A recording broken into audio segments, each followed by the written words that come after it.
Hey, this is Ken from Coffee Crafters, and we get a lot of questions from new roasters because at least 75% of our roasters are new to the roasting industry with little to no experience. And one of the questions we get is about buying green beans. And this is a place where you can make some really expensive mistakes right up front. And so I wanted to talk about that. And when I talk about buying green beans for your business, I'm talking about running average coffee roasting operation where you're trying to control costs while you still get your customers a quality product. So, and it does depend on your marketing plan. So for me personally, these are the things that I focus on when I'm talking to people about buying coffee. For one thing, I would not try to offer out of the chute any more than 4 different origins. And the reason is coffee's expensive.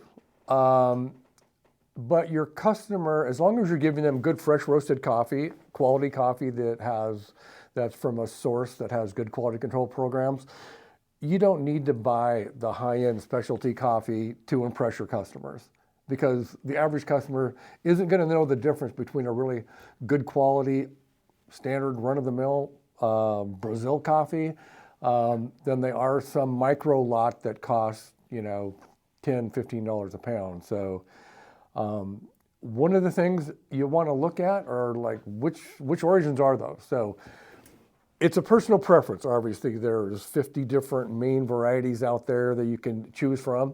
These are the ones that I always look at, and the reason I choose these is they're universally loved by everybody. So it's kind of hard to go wrong with that. Brazil coffee is one that I recommend to everybody. And why is that? Brazil is almost a third of the world's production. And it always is a good blending bean. So it's a good neutral sweet bean.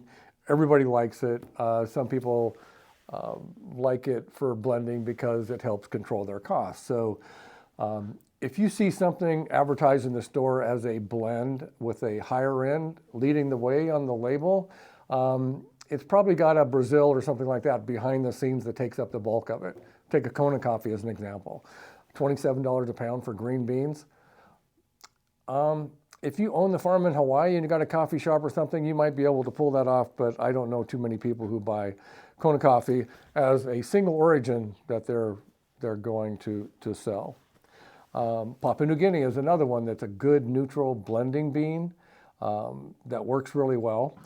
So the 4 coffees that personally me or my family members would use would be a Brazil, Colombian, Costa Rican, and Ethiopian Yirgacheffe, because Yirgacheffe gives you some good blending options to blend in something with a little bit of different flavor.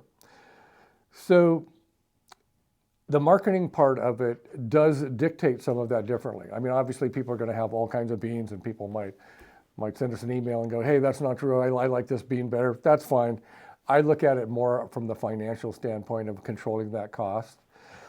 One of the things that you want to avoid, I think, in beans is the high-end specialty stuff and micro lots. I talk to people all the time that complain because their green coffee price is $9 a pound. They're trying to compete with people that are selling their coffee for $12 or $16 a pound, and it's really hard to make money doing that. So I kind of wouldn't go down that road unless selling that micro lot specialty coffee at $20 to $30 a pound is your market, and there's nothing wrong with that if that's your marketing plan. But for the average customer, that's kind of not the way that it usually is. The other thing, and I'll get hate mail for this, don't get hung up on fair trade and organic coffee. If you want to do something for the environment, you might want to do something a little bit different, because let's take fair trade as an example. Go back and research it, fair trade. So fair trade program is really a labeling organization with very little oversight that depends on middle management in a third world country out of the goodness of their hearts to pass on a fair trade premium to the farmer when they come in. So the studies have shown, a lot of university studies have been put together showing that the farmer benefits very little from that.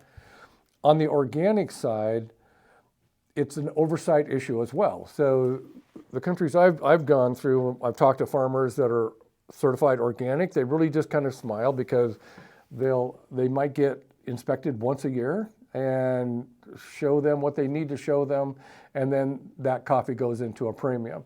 The other part of the problem I have personally with organic coffee is the organic lobbied to get quality standards lowered for organic coffee because it was organically grown, wasn't controlled with pesticides and all the things that might make a pretty bean. The problem was everybody looked at that and goes, wow, I can put my low-grade coffee into the organic program and make a premium. So want to watch out for that.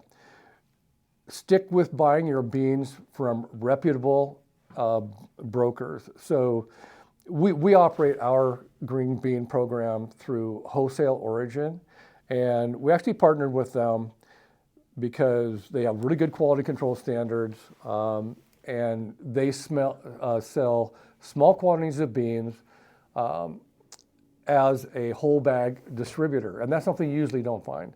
So we used to try to do it ourselves. We would bring the beans in here, break them down, package them up into 10s and 20s, and send them back out. But it didn't make a really good program for our customers because we had to charge like $1 a pound at least to make it worth our while.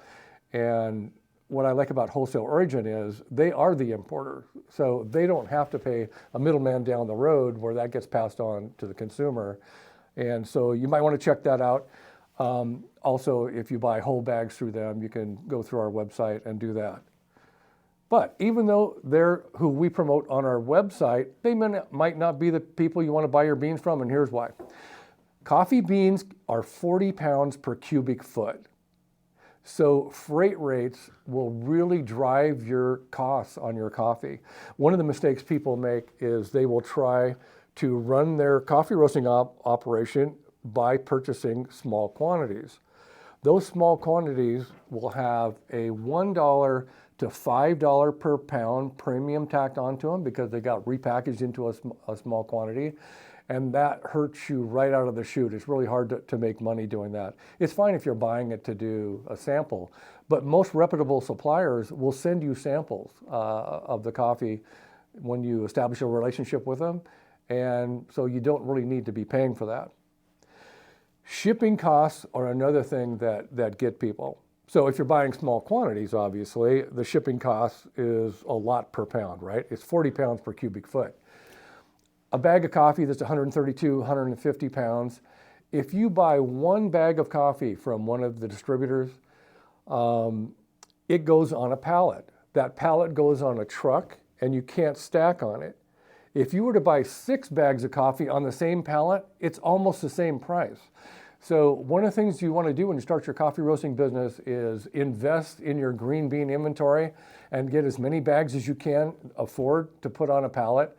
The beans, they last you for a year or two. It's not like you're not going to use them up, and get that price down. You'll save up to $1 a pound by doing that, which is a lot of profit. So who do you buy your coffee from? Like I say, we use Wholesale Origin. They're the people we partnered with. And basically what they did is they put a program together so people could buy green beans through our website.